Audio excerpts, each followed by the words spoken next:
Hey everyone, it's Lindsay. So today's video is something I have been so excited to do. There is a new movie. It's a horror thriller.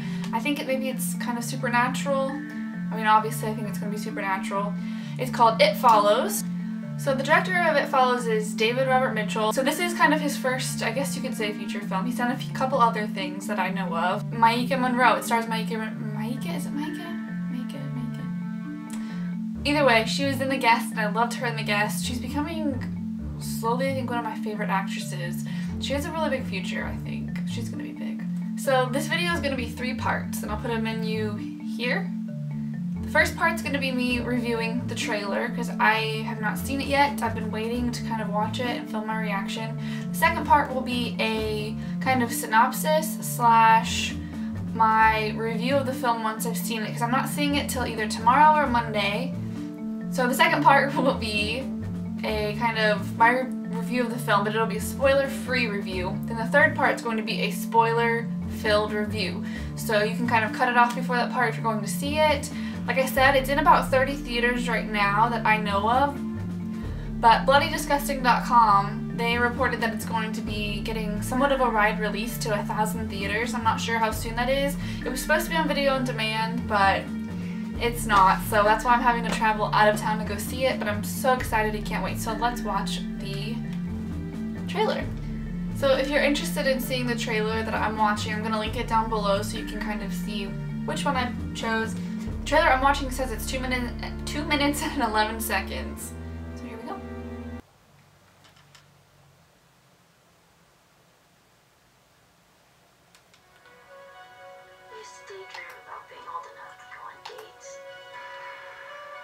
Image of myself holding hands with. Feels very 80s slasher with like the music. It looks really beautifully shot. Okay. Oh. You awake? She's in a wheelchair. You're not gonna believe me. I need you. When I passed it to you. All you can do is pass it on to someone else. Oh. This looks really cool. It's kind of like, I don't know if they're teens, but it feels like a teen slasher. Like an 80s teen slasher. Everything's okay. Oh, You can look like someone you know. oh my gosh, I love this music.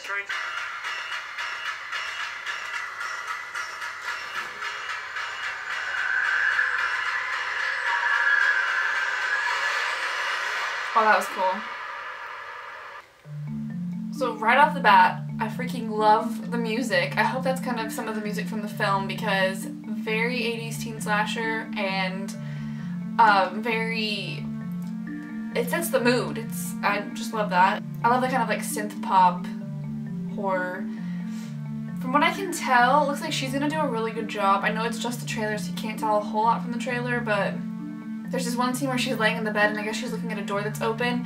You kind of get this feeling of dread as the camera kind of goes in on the door, and she's just crying. And I think that it looks like she's going to do a really good job in this. As far as the originality, and they said it's like the next urban legend, I can see that. It seems kind of interesting. It's almost like I saw someone compare it to a supernatural STD because you have to pass it on to somebody. So I'm excited to see this. From what I can tell, it was kind of big on the festival circuit last year, kind of the horror festival slash just regular festivals. Won a lot of awards, there's a lot of hype for it. That's kind of why I'm so interested to see this. So my next part of the video is going to be after I've seen it in a couple of days, and it'll be my review of the actual film, spoiler free, and then later on you can click to see if you want to, my spoiler filled review of the film. Hey guys, it's me again. So it's been 4 days since I've seen It Follows. I kind of filmed a little review in my car right after I saw the movie, but it's really dark so you can't see any of the footage. My initial reaction right after the film was awesome. I loved the soundtrack, I loved everything about it. Well, I love IMDb's synopsis of this film. It basically reads like this. After a young girl gets involved in sexual confrontation, she is followed by an unknown force. and it stars Maika Monroe. She's the main actress in the film. She plays Jay, a girl who gets into kind of a weird situation. She meets this one guy, and he basically is using her to pass on this unknown force. It's kind of like a demonic, ghostly force, I guess. Oh, can I also point out that I'm wearing these because I was cleaning. Do you ever do that when you're like cleaning and you find something and you put it on? Okay. So they end up having sex in his car, and then all of a sudden, before you know it, he chloroforms her and she wakes up and she's in this wheelchair and she's in her underwear. And he's just talking, he's walking around, you kind of see behind him that he's just walking around with this flashlight. He's talking about something. She doesn't really know what because she's coming out of it. And then they spot someone just walking up. So he kind of wheels her over and he shows her and he says, "I'm just trying to prove to you that this is real. I want you to know, I want you to know how serious this is." So then he goes on this whole rant about how there's this force that's been following him. He got it from somebody else and now he's giving it to her through sex. And this woman that walks up to them, no expression, she's naked, just keeps walking, and finally he wheels her out, pulls up to her house, drops her off, and her sister and her two friends are on the front porch. And I want to get into those actors in a minute, but basically the rest of the film is about this unknown force following her and how she deals with it, because nobody else can see it. Only the person that's contracted it can see this demonic force, which I think is very clever, by the way. So this horror film has a lot of classic horror film elements to it without being a cliche, if that makes sense. The beginning of the film, great. It's just steady till the second half. Kind of slows down towards the end, but picks right back up. So the guy that played Paul in the movie, his name's Keir Gilchrist. He did a really good job. I loved him in this film. Daniel Zavato, he played Greg, which is kind of, when you see the film, you'll see who he plays. I don't want to say he's a love interest, but he's kind of just there. I can't get over the soundtrack. The soundtrack was one of the best soundtracks for a film I've seen in a long time, especially horror. It's got eerie / poppy feel. It's very synth central, if that makes sense. And yeah, so the soundtrack is done by Disaster Piece. I'm not sure who that is. I've never heard of them before. Don't know if it's a group, don't know if it's a person. Overall, I'm probably going to go see this film again when it becomes a wider release. I had to drive ways to go see it, but I was just dying to see it, so I had to go see it. I think that it's just the concept. The more you think about it, it becomes scarier. It's not as scary in the moment. And there's not really any jump scares. I think I can think of one or maybe two in the whole film, which I love. I'm glad they didn't rely on jump scares for this. There are some shots in this film that are crazy, which I'll get into in the spoilers, but shot so wonderfully. From the very opening scene, you are just hooked because you want to know what's going to happen. Overall, I would say if you have the opportunity, I would go see this in theaters. I think it's going to be a lot scarier on the big screen. It was really fun and the whole audience would like gasp together. It was awesome. So now I'm kind of dying to get into the spoiler section, so if you don't want to know any spoilers, you can turn it off now. And now this is going to be a spoiler-filled section. So from the opening scene in this film, they open, it's like a 360 shot of this girl, and she's in like pajamas and heels, and she's running. She comes out the door and she's running. Well, we don't know at this point that she's running from something that nobody else can see, and there's a woman putting groceries in her car. She asks the girl, "Are you okay?" And the girl's like, "Yeah, I'm fine." But she's kind of just standing there, and she starts to go like this, and the camera's following her, and the camera just stays still. It's like a 360 shot. So good. It's so good because it's also so confusing. You can't figure out what's going on. And then she runs in, she gets in the car. Before you know it, she's sitting at the beach and she's calling her dad saying like, "I love you, sorry for being such a brat," all that kind of stuff. And then boom, all of a sudden you see her dead and her leg is like bent backward like this. She's dead.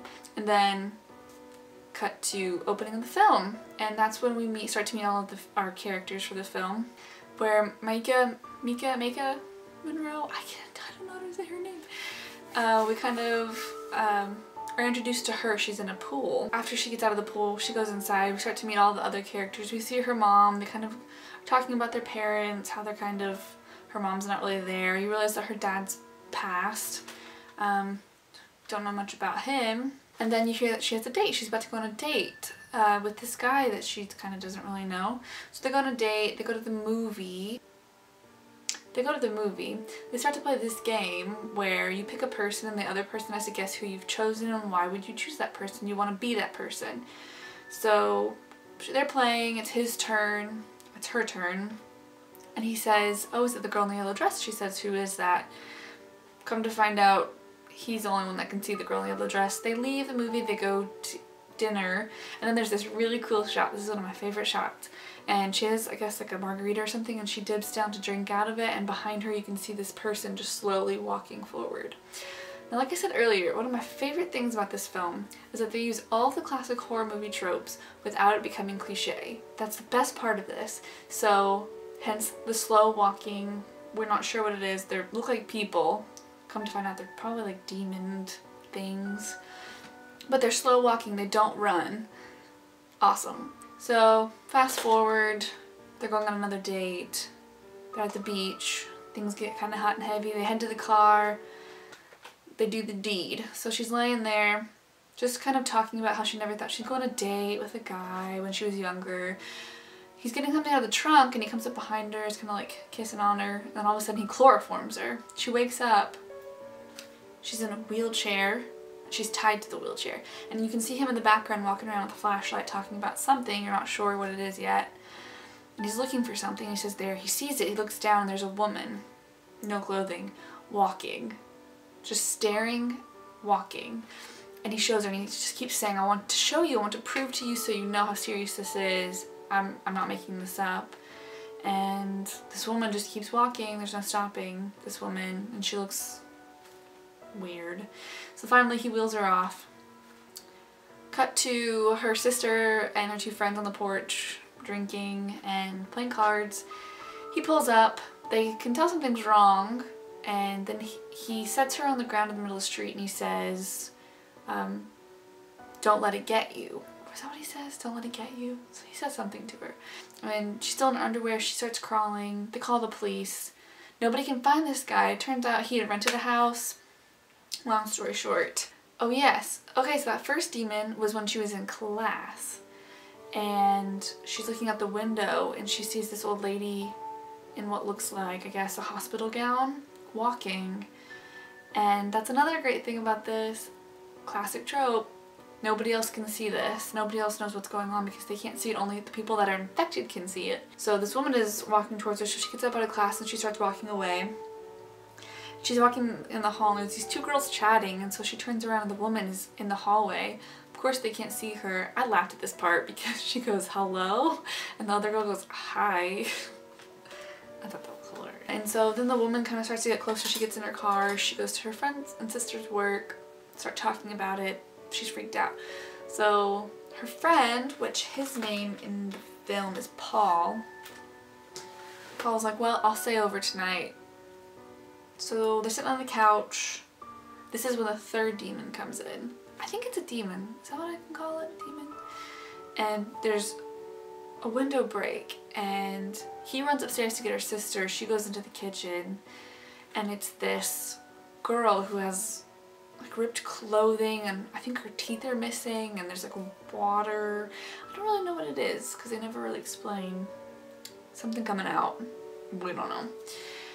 And it gets kind of close, so she starts running. She goes upstairs. And then this is the part in the trailer where it's the guy behind her friend walks up. Then she climbs out the window. And that's when his name is Greg gets involved. And the thing about this film I thought was interesting is that her friends actually believe her. Whereas in like other films, I feel like the friends don't believe them. They find the picture of him and the girl from the very beginning of the film who died. I believe that's who that was. They go to his high school, and that's when another one of my favorite shots in the whole film was when they're in the office looking at the yearbooks and you see the girl from far away walking up and it's doing a 360 turn and it goes around twice and you see her just coming. Oh my gosh, I love that scene. That was awesome. And then they get in the car and they drive off, and that's when they go to his house and they're actually talking to him. What's his name? His name's, well, Hugh or Jeff because he goes by the two names. they're sitting in a circle talking, and I love the little elements of like that take you out of it. Like when she was putting the blades of grass on her knee, or like when she's in the car, back when they're in the car after they've done the deed and she's messing with the flower and talking. I love those little bits. It's just kind of interesting. So the thing I wasn't sure about is the demons. Are they supposed to be, I wasn't sure. They never explained anything, which I don't hate. I like that they didn't explain things. Cut to after she crashes in the car and she's in the hospital, and I think she finally starts to realize this is never going to go away, and she ends up having sex with Greg, but nothing ever happens to him. It seems that nothing's ever going to happen to him. She kind of starts to lose it. She stays in her room. She's not leaving after she left the hospital. She doesn't leave her room, basically. She's stuck in there. And then one night she's looking out the window and she sees Greg walking, just like all of the other demons, up to his door. And he starts shaking the handle, and finally he picks up a rock and he throws it and he breaks the door. So she starts calling his house. He doesn't answer. She runs over there, and this to me is the scariest scene. She crawls in the window. She goes upstairs and she sees the demon is turned into his mother. So she's like knocking on the door, and all of a sudden she's like yelling Greg, and the demon turns and looks at her, and you're like, oh crap. So my camera cut off, and I was talking about how she was undressing and she swam out to the boat, and there's 3 guys in the boat, and we realized that she's probably had like a threesome, foursome with these men because she's trying to pass it off. She just wants to get it off of her. She doesn't want this demon following her. So I think it works for a little bit, and then all of a sudden they're backing out of the driveway and she sees naked man, demon, on her roof just staring at her. Which I thought was funny because they can't even open doors, but he can climb the house. I'm not questioning it, I'm just saying it's kind of funny. So she realizes that those other 3 dudes must be gone. So her friend Paul says, I've got this idea, we'll see if it works. So they drive out, which I did not realize this was taking place in Detroit. Swimming pool area in this building looks really cool. So they start setting up all of this like electrical equipment, so like toasters, TVs, hair dryers. They plug them in and they set them around this huge pool, and they put her in the pool. And then all of a sudden she starts pointing and screaming and saying, there it is. And they're like, this is the part I like, because we don't get to see it either. We're like the friend at this point.